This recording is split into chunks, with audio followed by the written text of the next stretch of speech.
Sudah ada petugas gabungan TNI Polri berhasil menangkap 2 orang pelaku penembak anggota Polres Poso. Keduanya tewas dalam proses penangkapan. Kedua pelaku ditangkap dalam pelariannya setelah menembak anggota kepolisian Polres Poso, Bribtu Ilham. Keduanya dapat ditangkap 1 jam setelah aksi penembakan yang mereka lakukan.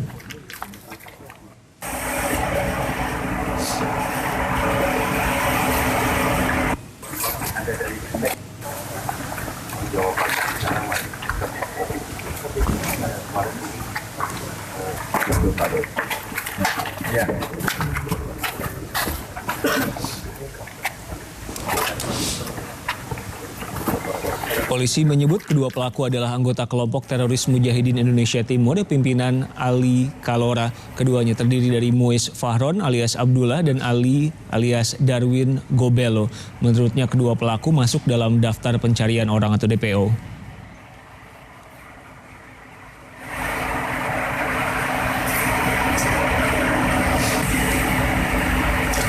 Orang-orang sipil tidak bersalah pun dipotong lehernya. Di luar biasa ini, kelompok Ali Kalora ini. Pak Jenderal, 2 DPO ini Pak, memang selama ini sudah dipota atau memang dari gunung?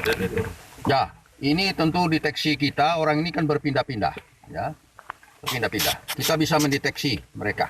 Insya Allah, pada saatnya kita akan habisi mereka semua. Ya, Pak Kapolda, apakah memang 2 TK itu niat mau merampok atau target memang untuk mengambil senjata? Targetnya adalah ingin mengambil senjata. Tidak ada perampokan, Pak? Tidak ada perampokan. Murni mengambil senjata. Karena dari TKP, dari...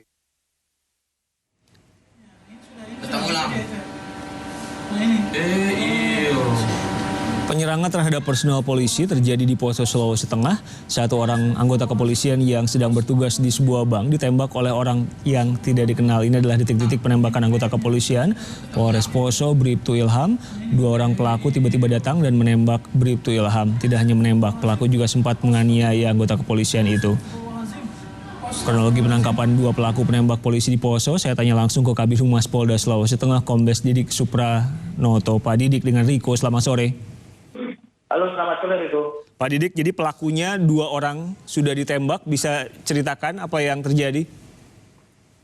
Baik, terima kasih Riko. Jadi mulai dari pertama, pada saat anggota melakukan pengamanan di bank yang telah diikuti, kemudian berusaha untuk direbut senjatanya, tapi alhamdulillah masih bisa dipertahankan, walaupun anggota kita terluka di bagian dada sebelah kanan.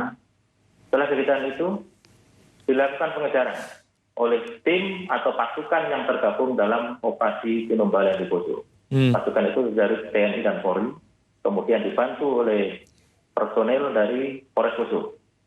Setelah dilakukan pengejaran di perbatasan kota, berhasil diamankan pelaku penganiayaan atau penembakan yang ada di bank tersebut, yaitu atas nama Ali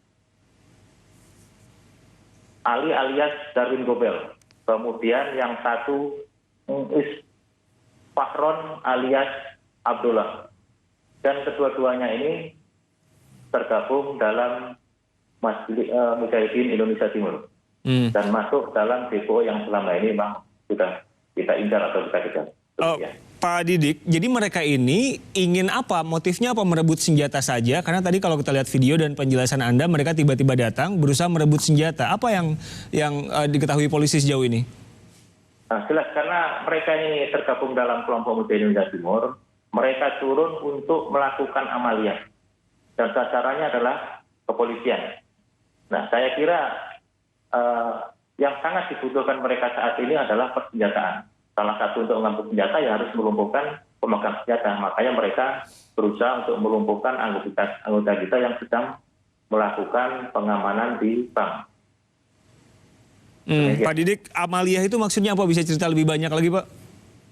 Amaliyah itu merupakan satu kegiatan-kegiatan yang menurut mereka, itu dibenarkan untuk memperjuangkan apa yang mereka kendaki. Pak Didi, koreksi saya kalau salah. Mujahidin Indonesia Timur ini kan lagi diburu oleh Satgas Tinombala dan biasanya mereka ada di hutan. Sekarang pergerakannya gimana? Kenapa bisa ada di Poso? Analisanya gimana? Nah, demikian. Jadi Wilayah operasi di Tinombala ini cukup luas, meliputi Kabupaten Poso, kemudian Parigi Mautong, termasuk juga ada sebagian di wilayah Sigi. Kemudian perlu saya jelaskan juga bahwa tempat pergerakan mereka ini cukup luas, gunungnya cukup lebat. Jadi kalau kita sudah melakukan sekat-sekat di tempat-tempat tertentu, masih luas yang tidak tercover oleh personel kita. Jadi mereka pasti mencari kelengahan kita karena mereka sangat menguasai medan, mereka bisa turun sampai ke wilayah kota. Demikian. Ini hanya 2 saja atau setelah dilakukan penyidikan atau penyelidikan ternyata lebih dari itu? Seberapa besar kekuatan mereka ini, Pak? Sementara ini yang turun, yang berhasil kita lumpuhkan ada 2. Tapi perlu saya jelaskan bahwa kelompok yang di atas itu ada 18 awalnya. Kemudian bulan 2 kemarin menyerahkan diri 1.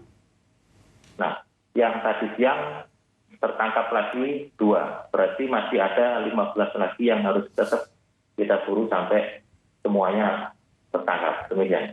15 orang lagi? Ya betul.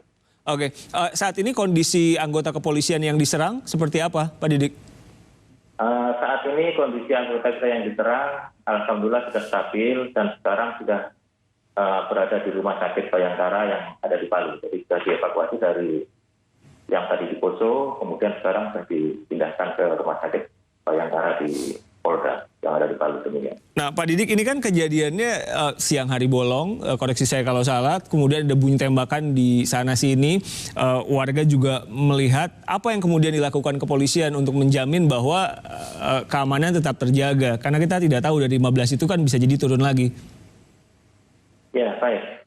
Jadi personel kita di sana kan ada cukup banyak, ada dari TNI, ada Polri, kemudian untuk melakukan pengawasan di wilayah bawah atau di wilayah kota, itu selain anggota kita yang berpakaian dinas, itu kan banyak juga anggota yang berpakaian preman, sipil, baik itu dari intelijen, kemudian dari Densus dan sebagainya.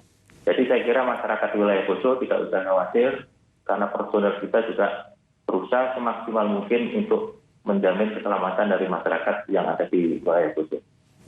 Ada instruksi khusus, Pak, untuk petugas di lapangan mengenai apa?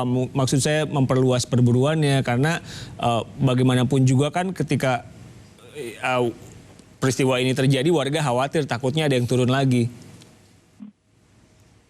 Jadi saya kira untuk personel kita yang harus ditingkatkan adalah kegiatan intelijennya. Jadi kegiatan untuk melakukan deteksi dini, kemudian ditindaklanjuti dengan deteksi aksi, untuk bisa mengetahui sejak awal apa kira-kira yang akan dilakukan oleh kelompok-kelompok yang sekarang belum tertangkap. Pak Didik, satu lagi, kalau dari deteksi kepolisian, mereka 15 orang ini berkumpul di satu tempat, di hutan-hutan itu, atau bagaimana? Tadi Anda bilang cakupannya menyebar dan luas gitu. Ya, kalau beberapa kegiatan yang telah dipantau oleh personel kita yang tergabung dalam operasi itu, mereka berkelompok di gunung. Nah, kemudian pada saat mereka perlu sesuatu, mungkin ada perwakilan mereka yang turun, mencari logistik, dan lain sebagainya.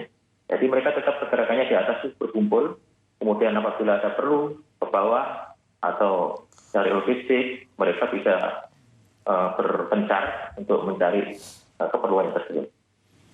Terakhir, Pak, apa sebetulnya kendala dari kepolisian untuk menangkap belasan orang ini? Satu orang kan tadi Anda bilang sudah menyerahkan diri, tapi apa bisa diceritakan kesulitan yang terjadi? Saya tahu ini hutan, tapi bisa Anda jelaskan lebih detail lagi? Baik.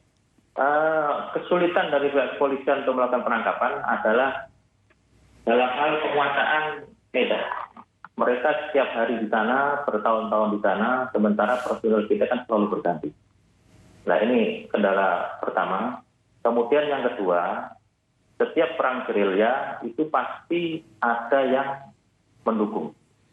Tanpa ada dukungan pasti mereka juga tidak akan bisa hidup. Maksudnya mendukung tuh gimana, Pak? Siapa kalau analisa dari kepolisian? Simpatisannya. Kan ada pasti setiap ada kegiatan itu pasti ada simpatisannya. Karena pada saat kemarin menyerahkan diri itu yang satu memang masuk di dalam DPO, Yang satu lagi itu hanyalah simpatisan. Nah, simpatisannya perannya berbeda. Ada yang berperan sebagai informan, kemudian mungkin ada yang berperan untuk menyiapkan logistik dan lain sebagainya. Maka mereka bisa tetap bertahan di atas gunung sana. Baik, kita tunggu update bagaimana perburuan dari Satgas Tinombala. Semoga semua tetap aman. Terima kasih Kabid Humas Polda Sulawesi Tengah Kombes Didik Supranoto meluangkan waktu untuk kami di Kompas Petang.